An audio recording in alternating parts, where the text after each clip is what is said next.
자, 해외 선물 가이드 시간입니다. 오늘도 해외 선물 상품 소개해드리고요. 그에 맞는 투자 전략까지 세워드리도록 하겠습니다. SC 글로벌센터 김선규 소장 나와 있습니다. 어서 오세요. 안녕하세요. 네, 안녕하세요. 국제 유가 이제 오늘 저희가 매주 수요일마다 원유에 대해서 정말 자세하게 좀 짚어보고 있는데 코로나19 사태가 아주 진정된 건 아니지만 국제 유가도 약간 좀 바닥을 잡고 있는 것처럼 보여서요. 네. 이거 어떻게 봐야 될까요? 일단 바닥은 잡고 이제 올라가는 모습을 보이는 건 사실이고요. 네네. 근데 문제는 이제 지금 현재 이 수요가 어느 정도 회복이 될 거냐를 봐야 되거든요. 네. 그런데 이제 지금까지 몇 번을 말씀을 드렸는데 그 탱커들이 있잖아요. 네네. 유조선들이 계속 계류 중이란 말이에요. 그렇죠. 못 들어가고. 예, 그래서 그 부분에 대해서 이제 어느 정도 이제 상황을 좀 보고 말씀을 이제 좀 드리려고 네. 이제 관련 자료들을 좀 가지고 왔습니다. 네, 알겠습니다. 네. 그러니까 뭐 쉽게 말하자면 이제 중국으로 일단 배는 출발을 해서 중국 항구에 도착을 했는데 네. 사실 그 중국 내에서 가장 공장이 많다는 이 허베이성을 비롯한 광둥 뭐 이쪽이 지금 네. 물론 뭐 공장 가동하고 한다고는 하지만 뭐 물류나 이런 것들이 완전히 뭐 이제 풀가동되는 그런 상태는 아니기 때문에 그렇죠. 원유가 항구에서 도시로 못 들어가니 예. 실질적인 원유 수요가 아직은 늘어나고 있지 않은 상황인 거죠. 그렇죠. 아직은 그런 상황인 거죠. 네. 그래서 이게 이달 말이나 아니면 3월 초 정도가 돼야 이제 조금 본격적으로 돌아갈 수 있고 지금은 아직은 좀 이제 풀리고 있는 단계라고 보시면 되거든요. 네네. 그래서 이거 관련해 가지고 일단 말씀을 드릴 건데 일단 블룸버그에서 나왔던 간단한 자료부터 일단 가져와서 말씀을 드릴게요. 네. 보통 이제 그 선박 트랙하는 트래킹 그 사이트라든가 다른 데를 보면은 이제 그런 것들을 이제 선박들이 이제 전 세계에서 어디를 어떻게 움직이는가가 일거수일투족이 다 추적이 돼요 원래. 되게 잘 나오더라고요. 저는 예. 봤는데 뭐 바다 위에 어디에 떠 있고 이거 다 나오더라고요. 그리고 다 나와요. 어떤 항구에 몇 대가 지금 그 정박해 있고 뭐 이거 다 나오더라고요. 예. 그런데 지금 네. 현재 요 자료를 보시게 되면 요건 이제 블룸버그에서 잠깐 보여준 건데 표가 뭔가요? 세모 표시와? 세모 표시가 있는 게 저게 이제 탱커예요. 아. 저게 이제 유조선인데 VLCC 정도 되는 거고. 네네. 베슬 클러스터라고 되는 거 동그란 건 지금 여기는 안 보이고 있는데 네네.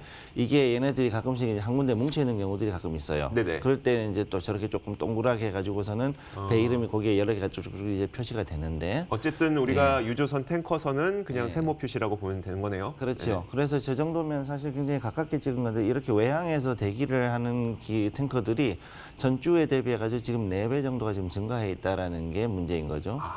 그러니까 뭐냐면은 빨리 저반을 해가지고 아니면은 네. 어떤 그 파이프라인을 연결을 한 다음에 그 유조선 안에 있는 원유를 빨리 뽑아내가지고 저장소로 가져가야 되거든요. 그렇죠. 근데 그거를 지금 못 하고 있고 계속 딜레이가 돼 있는 게 그러니까요. 많다는 얘기예요. 네네. 예, 그러다 보니 이게 좀 그 사실 문제가 좀 되고 있는데 네. 현재 이게 이제 2월 12일 자료니까 그래도 지금 한 일주일 정도 지났기 때문에 어느 네. 정도는 좀 풀렸을 거라고 보고 있습니다만 그래도 제가 걱정하는 게 일반적으로 계류 기간이 보통 한 5일 정도를 잡거든요. 네네. 그래서 5일 동안에 걸쳐 가지고서 그래서 이제 대기하고 있다가 들어가서 그 다음에 이제 다시 5일을 뽑아내고 네네. 그 다음에 정비하고 그러고 돌아가는데 그런 기간까지 다 했을 때 한 10일 이상을 소요를 하게 됩니다 보통. 네네. 그런데 이제 이 경우에 지금 봤을 때 5일에서 13일 정도를 외항에서 지금 대부분의 배들이 지금 들어가고 있는 걸로 보이고요.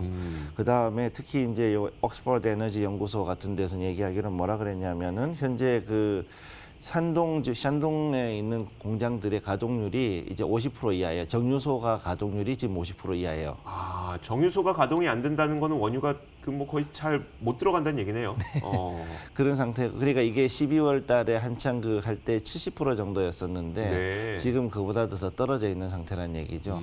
그러니까 이게 그래서 더 정체가 돼 있다 보니까 탱커들이 정체가 돼 있는 이유 중에 하나가 그만큼 오일 스토리지에 있는 재고분들을 빨리 소비를 못 하고 있기 때문인 네. 것도 있는 거예요. 네. 실제로 이게 우리한테도 피해가 되는 게 뭐냐면은 보통 여수에 있는 GS 칼텍스에서 이쪽으로 가는 배들이 종종 있는데 네네. 그 배들이 지금 2개가 지금 또 서 있어요.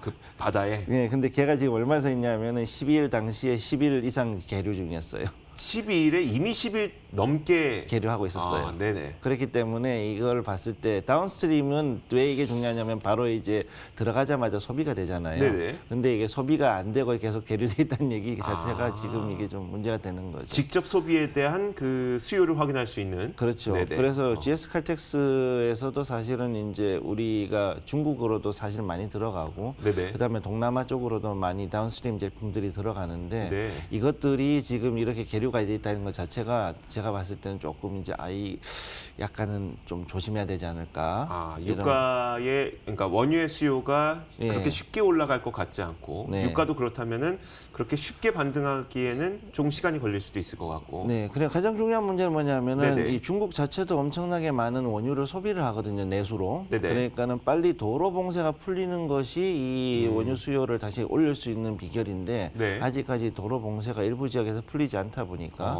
그것도 상당히 커요. 근데 이게 특히 문제가 되는 거는 네네. 샨동이나 허베이 같은 이런 그 산업지대 컴플렉스가 있는 데가 당연히 많이 돌아가지 않습니까? 그렇죠, 네. 그럼 거기에서 원활하게 돌아가줘야 원유 수요가 확실히 올라가는데 그렇죠. 그게 안 되고 있다는 얘기인 거예요. 네, 네.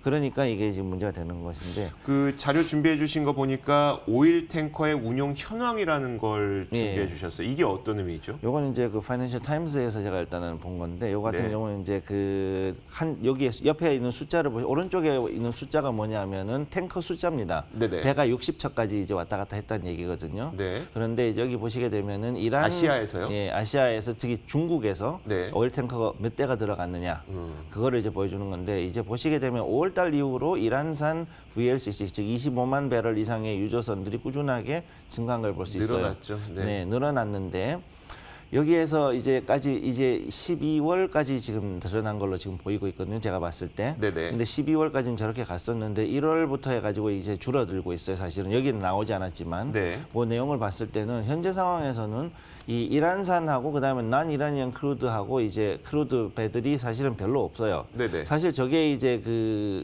WTI 같은 거를 가지고 오는 배거든요. 저 그러니까 배가. 이란산 사면 안 되잖아요. 지금 이제 미중 무역 협상도 했겠다. 이제 네. 미국산 원유 사야 되는데 지금까지는 이란산을 너무 많이 사들였던 거죠. 뭐 그렇죠. 호주산도 많이 샀겠지만. 예, 그러니까 네. 제일 큰 문제가 뭐냐면은 5월 달에 제재가 들어갔잖아요. 네네. 근데 그 전에 4월 달에 입도 선매로 엄청나게 많은 물량을 미리 구매를 해 놓은 거예요. 네네. 예, 그 물량들이 지금 들어오고요. 지금까지 들어왔던 건데. 네. 근데 이거를 이제 앞으로 WTI를 무조건 사야 될 상황으로 갈 수밖에 없는 게 지난번에 말씀드렸던 그 1차 무역 합의 때 물량이 이만큼, 2차가 이만큼, 그렇죠. 2년 그다음 년도가 있잖아요. 네네. 그럼 거기에 걸리다 보니까 지금 상태에서는 더 이상 뭐 할 수가 없는 상황이 된 거죠. 네. 근데 여기서 봤을 때 이 전체적인 걸로 봤을 때는 국제공조하고는 전혀 상관없이 지금까지 중국이 따로 놀았다는 얘기죠, 사실상은. 네네. 네. 그러니까 이걸로 봤을 때 여기에서까지는 일단 좋아요. 그런데 그 다음에 이 이후에 탱커 물량이 어떻게 움직였느냐, 그 수요가 움직인 것들, 아. 중국 탱커의 수요 추이를 보니까 네. 이제 지역이 나오는 자료인데 이게 이제 톤 마일 그래가지고서 나오는데 10억 톤 마일이라고 나오거든요. 네. 그럼 여기에 보면 이제 탱커들이 이제 어느 정도까지 해서 가지고 왔느냐, 이제 그거를 보여주는 겁니다. 그랬을 때 2월 11일 이후에는 지금 현재 빨간색이 올해고 그다음에 네. 작년 같은 경우가 요 파란색으로 내 있었는데 보통 작년 같은 경우에는 파란색이 이제 증가세를 보였었거든요. 원래 연초에 이제 증가한다는 거죠. 네, 그랬는데 지금 보시게 되면은 올해 2월 11일 이후로는 전혀 수요가 없는 상태로 보실 수 있을 거예요. 아. 네. 이게 무슨 얘기냐면은 결국은 지금 현재 안에서 도저히 이거를 돌릴 수 있는 상황이 아니라는 거죠. 네. 예. 그러면 여기서 제일 큰 문제는 뭐냐면은 정유라는 것이 단순하게 다운스트림으로 해가지고 제품만 만들거나 에너지 즉 경유라든가 아니면 휘발유 같은 것만 만들어내는 게 아니라 네. 플라스틱을 비롯해가지고 각종 유화 제품들이 나와야 되는데 네. 유화 제품이 나오지 않으면은 결국은 제품 생산이 안 된다는 얘기죠. 그렇죠. 그러면 이것 때문에 그 우리가 알고 있는 애플의 아이폰 생산 같은 게 지연이 된다거나 혹은 이런 일들이 이제 발생을 하는 거예요. 네. 그러다 보니까 이것이 빨리 어느 정도까지 회복이 되느냐가 탱커의 수요가 언제까지 과연 언제 다시 이제 반등해가지고 올라가느냐 이거를 체크하는 게 가장 큰 문제가 될 거라고. 그런데 보는 거죠. 요즘에 국제 유가가 특히 네. WTI 가격이나 뭐 이런 가격들이 네. 좀 바닥을 잡고 있는 것처럼 보이는 것은 네. 두 가지 요인일 것 같아요. 첫 번째가 그 코로나19 사태의 그 확산 속도는 좀 줄어드는 것 같아. 그렇죠. 나는 첫 번째 심리인 거고. 예. 두 번째가 이 정도 상태에서 어차피 1단계 무역 협상은 했기 때문에 그러면 지금부터는 중국이 지금까지 나온 자료는 이제 과거의 거니까 앞으로는 원유를 더 많이 사들일 것 같아라는 네. 어떤 그 심리가 작용을 하고 있는 것 같거든요. 그렇죠. 예.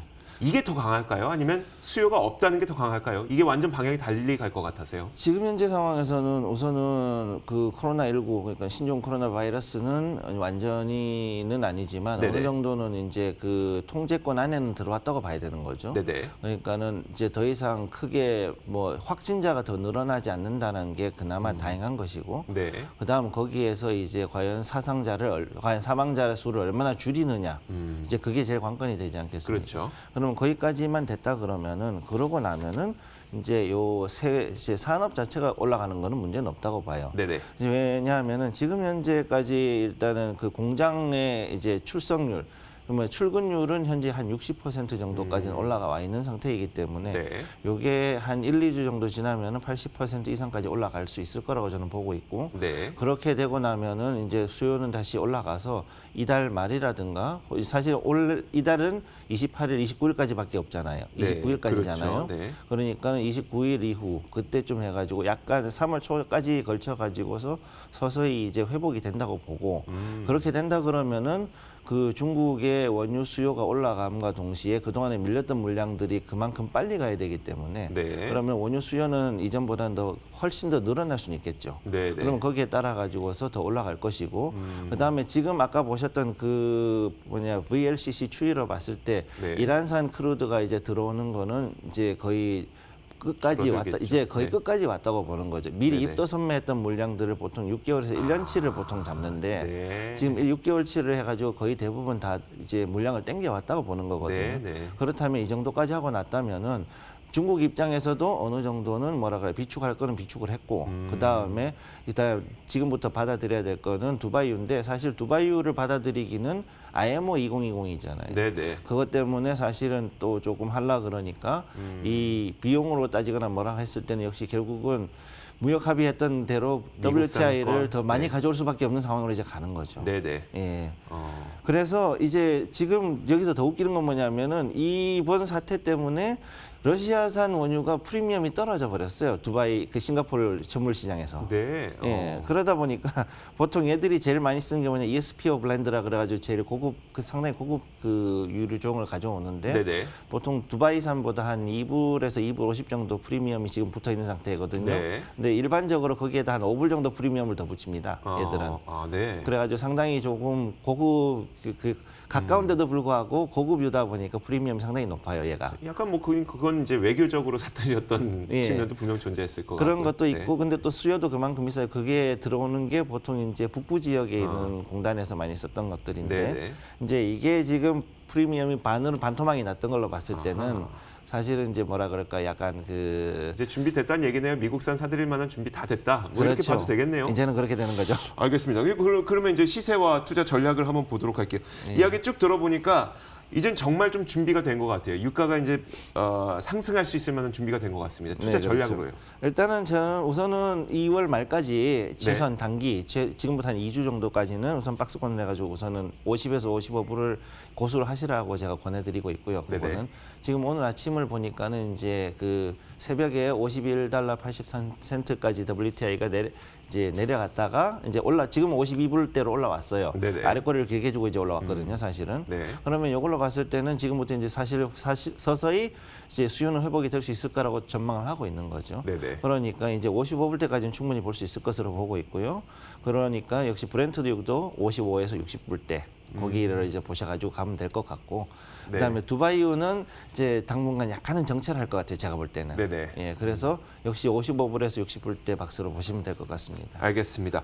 자, 지금까지 SC 글로벌 센터 김선규 소장과 함께 이야기 나눠봤습니다. 고맙습니다. 감사합니다.